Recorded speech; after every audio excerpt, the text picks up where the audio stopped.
সরকারি শীর্ষ পদ থেকে উঠে এসে রাষ্ট্রপ্রধানের দায়িত্ব পালন এমন বিরল রেকর্ডের অধিকারী মনমোহন সিং। শুধু তাই নয়, নেহেরু গান্ধী পরিবারের বাইরে তিনি একমাত্র রাজনৈতিক নেতা যিনি একটানা 10 বছর কংগ্রেস নেতৃত্বাধীন সরকারের প্রধানমন্ত্রীত্বের দায়িত্ব সামলেছেন। কিন্তু প্রত্যক্ষ নির্বাচনী রাজনীতিতে অংশ না নিয়েও এক দশক দেশের প্রধানমন্ত্রী থাকার রেকর্ডও রয়েছে মনমোহন সিং এর। I am reminded of a couplet by Iqbal, मिट गए मिस्र यूनान और रोमा, कुछ बात है कि हस्ती मिटती नहीं हमारी, सदियों रहा है दुश्मन दौरे ज़माना। অর্থনীতির কৃতি ছাত্র, কেমব্রিজ ও অক্সফোর্ড বিশ্ববিদ্যালয় থেকে পাঠ ও গবেষণা সেরে প্রথমে পাঞ্জাব বিশ্ববিদ্যালয় ও দিল্লি স্কুল অফ ইকোনমিক্সে অধ্যাপনা করেন মনমোহন সিং। শিক্ষকতা ছেড়ে রাষ্ট্রপুঞ্জে কিছুদিন কাজ করার পর কেন্দ্রের অর্থনৈতিক উপদেষ্টার পদে কাজ করে 1982 সালে এই আন্তর্জাতিক স্তরে বন্দিত অর্থনীতিবিদ রিজার্ভ ব্যাংকের গভর্নর নিযুক্ত হন। 1985 সাল পর্যন্ত রিজার্ভ ব্যাংকের গভর্নর থাকার পর 1987 সাল পর্যন্ত ভারতীয় যোজনা কমিশনে সহ সভাপতির দায়িত্ব পালন করেন তিনি। দেশের অর্থনৈতিক কর্মকাণ্ডে গুরুত্বপূর্ণ পদে তাঁর সক্রিয় ভূমিকার কারণে ইন্দিরা গান্ধী, রাজীব গান্ধীর মতো প্রধানমন্ত্রীর সান্নিধ্যে এলেও তাঁর রাজনৈতিক যোগসূত্র প্রাথমিকভাবে গড়ে ওঠেনি। আদ্যপান্ত অর্থনীতির জগতে ডুবে থাকা এমন এক ব্যক্তিকে প্রত্যক্ষ রাজনীতিতে নিয়ে এসেছিলেন রাজীব।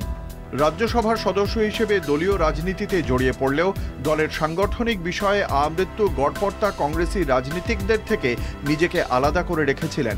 রাজীবের হাত ধরে তাঁর সংসদীয় রাজনীতিতে পা রাখা।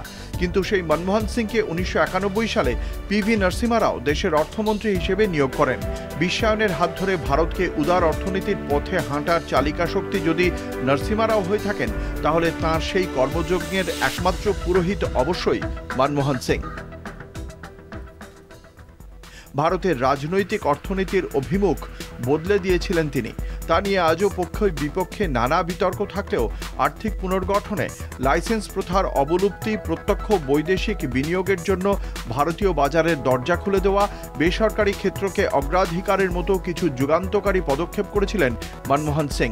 এই অর্থনৈতিক পুনর্গঠনের সুবাদে ভারতের বার্ষিক বৃদ্ধির হার 3 থেকে রাও জমানায় 8% ছাড়িয়ে গিয়েছিল। অর্থমন্ত্রী হিসেবে গুরুত্বপূর্ণ ভূমিকা নিলেও তাঁর চরিত্রে এতটুকু রাজনৈতিক উচ্চাকাঙ্ক্ষা ছিল না। ঘটনাচক্রে 2004 সালে কংগ্রেস সভানেত্রী তথা ইউপিএ চেয়ারপারসন সোনিয়া গান্ধী নাটকীয়ভাবে প্রধানমন্ত্রী পদের প্রস্তাব প্রত্যাখ্যান করে এক অর্থে চিরাচরিত কংগ্রেসি রাজনীতির ঘরানার বাইরে থাকা মনমোহন সিংকেই বেছে নিলেন ওই পদে। তখনও তিনি সাংসদ নন, পরে অসম থেকে রাজ্যসভার সদস্য হন। এর আগে অবসরপ্রাপ্ত আইআরএস অফিসার ইন্দ্র কুমার গুজরাল ভারতের প্রধানমন্ত্রী হয়েছিলেন, কিন্তু মেয়াদ পূর্ণ করতে পারেননি। সেই নিরিখে মনমোহন সিংই প্রথম ব্যক্তি যিনি দেশের একাধিক সরকারি উচ্চপদের দায়িত্ব পালনের পর বস্তুত রাজনীতিতে বহিরাগত হয়েও রাষ্ট্রপ্রধান হয়েছিলেন। শুধু তাই নয়, কংগ্রেসি পরম্পরায় তিনি একমাত্র ব্যক্তি যিনি নেহেরু গান্ধী পরিবারের বাইরে একটানা 1 দশক সরকার পরিচালনা করেছেন। তাঁর আমলে ইউপিএ সরকারের বিরুদ্ধে অজস্র দুর্নীতিও তার সঙ্গে কংগ্রেসের অনেক রাঘব বোয়ালের নাম জড়ায়। 2014 সালে লোকসভা ভোটে বিজেপি সেই দুর্নীতিকেই অস্ত্র করে ময়দানে নামিয়েছিল গুজরাতের মুখ্যমন্ত্রী নরেন্দ্র মোদীকে। ইউপিএ সরকারের পতন হলেও বেশ কিছুদিন রাজ্যসভার সদস্য ছিলেন মনমোহন সিং। প্রধানমন্ত্রীর আসনে থাকলেও স্বল্পবাক ছিলেন তিনি। সোনিয়া রাহুলের দাপটে কিছুটা নীরব থাকতেন। তা নিয়ে বিরোধী কটাক্ষ মুখ বুজে সহ্য করলেও তাঁর বক্তব্য ছিল কম কথা বললেও সাংবাদিকের মুখোমুখি হতে তিনি ভয় পাননি কোনোদিন। তাঁর সেই ছোট্ট অথচ গভীর অর্থবহ মন্তব্য যে মিডিয়ার মুখোমুখি হতে না চাওয়া মোদীকে নিশানা করে, তা বুঝতে অসুবিধা হয়নি। ক্ষমতার রাজনীতির পাকমুক্ত এমনই এক ভিন্ন ধারার রাজনীতিক ছিলেন মনমোহন সিং। কলকাতা টিভি। প্রয়াত প্রাক্তন প্রধানমন্ত্রী মনমোহন সিং এর শেষ যাত্রা দিল্লির নিগমবোধ ঘাটে এসে পৌঁছেছে। এই মুহূর্তে আপনারা সেই ছবি দেখছেন।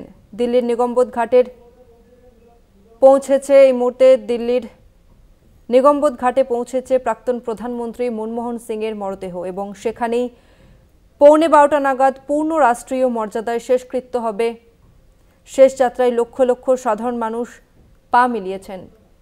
দিল্লির নিগমবোধ ঘাটে এসে পৌঁছেছে প্রাক্তন প্রধানমন্ত্রী ডক্টর মনমোহন সিং এর মরদেহ এবং এখানেই দুপুর 12:15 নাগাদ শেষকৃত্য সম্পন্ন হবে। এই মুহূর্তে আপনারা সেই ছবি দেখছেন। প্রাক্তন প্রধানমন্ত্রী মনমোহন সিং এর মরদেহ দিল্লির নিগমবোধ ঘাটে পৌঁছে গিয়েছে এবং এখানেই শেষকৃত্য সম্পন্ন হবে প্রাক্তন প্রধানমন্ত্রীর। শেষ যাত্রায় লক্ষ লক্ষ সাধারণ মানুষের ভিড়।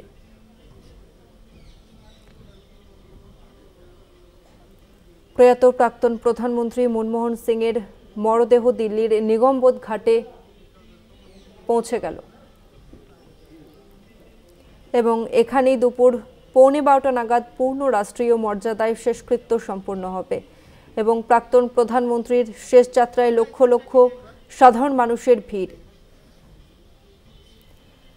কংগ্রেসের বিশিষ্টজনেরা উপস্থিত রয়েছেন। প্রিয়াঙ্কা গান্ধী, রাহুল গান্ধী, মল্লিকার্জুন খড়গে সহ বহু কংগ্রেসের নেতাকর্মীরা তারা উপস্থিত রয়েছেন। একই সঙ্গে সাধারণ মানুষ, বহু লক্ষ লক্ষ সাধারণ মানুষ তারা ভিড় জমিয়েছেন শেষবারের মতো দেখার জন্য প্রাক্তন প্রধানমন্ত্রীকে। গেটের বাইরে দাঁড়িয়ে রয়েছেন ইতিমধ্যেই প্রাক্তন প্রধানমন্ত্রীর দেহ ঘাটের ভিতরে এবং গেটের বাইরে দাঁড়িয়ে রয়েছেন বহু সাধারণ মানুষ।